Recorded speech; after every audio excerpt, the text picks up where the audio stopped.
ఇక ఢిల్లీలోని విజ్ఞాన్ భవన్ లో నారీ శక్తి వందన్ సమ్మేళనం జరుగుతుంది। ఈ కార్యక్రమంలో ప్రధాని మోదీ మాట్లాడుతున్నారు। లైవ్ లో చూద్దాం। सबके देश की कोटि कोटि माताओं बहनों के आशीर्वाद लेने के लिए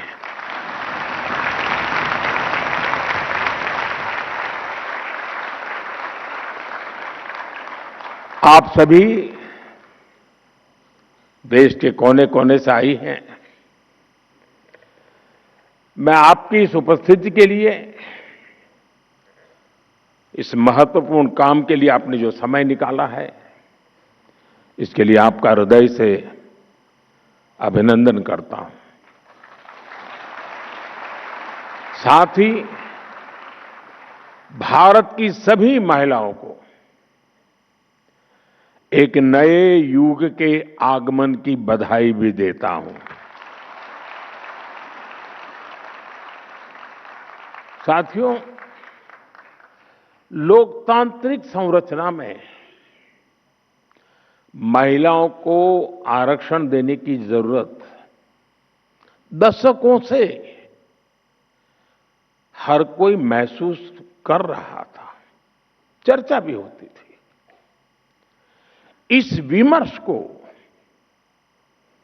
करीब करीब 4 दशक बीत गए, 40 साल बीत गए। इसमें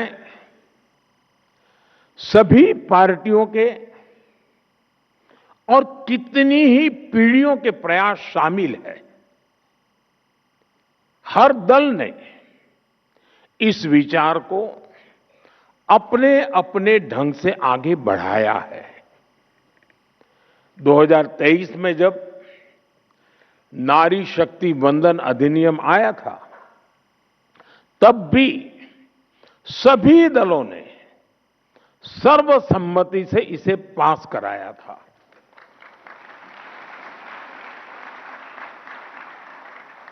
और तब एक सुर में ये बात भी उठी थी कि इसे हर हाल में 2029 तक लागू हो जाना चाहिए।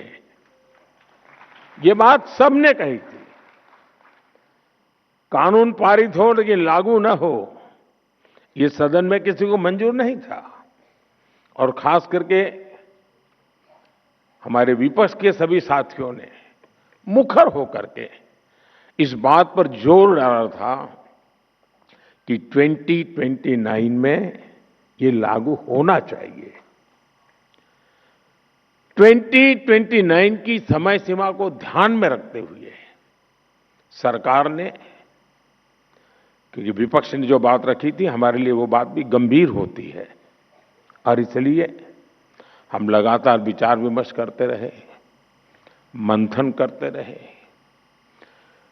नए नए रास्ते खोजते रहे। संविधान की जिनको ज्यादा अध्ययन है ऐसे लोगों की भी सलाह ली, और 16 अप्रैल से संसद में इस पर व्यापक चर्चा भी होने जा रही है। साथियों, हमारा प्रयास है और हमारी प्राथमिकता भी है, इस बार भी ये काम संवाद, सहयोग और सहभागिता से हो।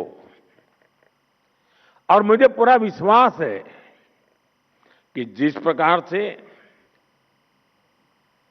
इस अधिनियम को पारित किया गया था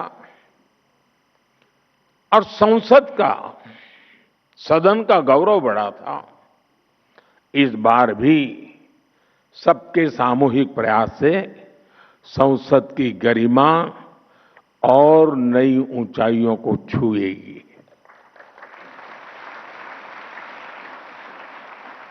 देश की हर नारी को भी अच्छा लगेगा कि हर दल ने राजनीति से ऊपर उठकर उनके हित में ये महत्वपूर्ण निर्णय लिया है, काम किया है।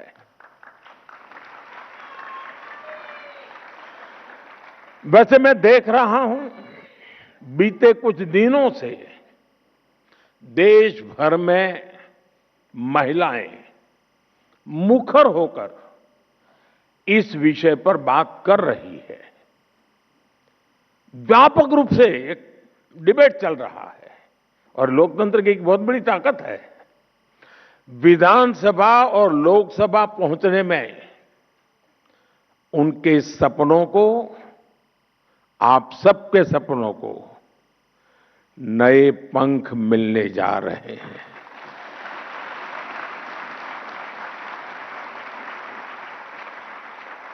मैं अनुभव कर रहा हूं, देश में एक सकारात्मक माहौल बना है। साथियों, आजादी की लड़ाई से लेकर संविधान सभा के निर्णयों तक स्वतंत्र भारत की नींव रखने में भारत की नारी शक्ति ने असीमित योगदान दिया है। इतिहास गवाह है। और आजादी के बाद भी जिन महिलाओं को प्रतिनिधित्व का मौका मिला, उन्होंने देश के लिए बहुत शानदार काम किया है। हमारे देश में राष्ट्रपति से लेकर प्रधानमंत्री तक महिलाएं जहां भी रही हैं, उन्होंने अपनी अलग लेगेसी बनाई है। इस समय भी हमारे देश में राष्ट्रपति जी से लेकर वित्त मंत्री तक ऐसे अहम पद महिलाएं ही संभाल रही है।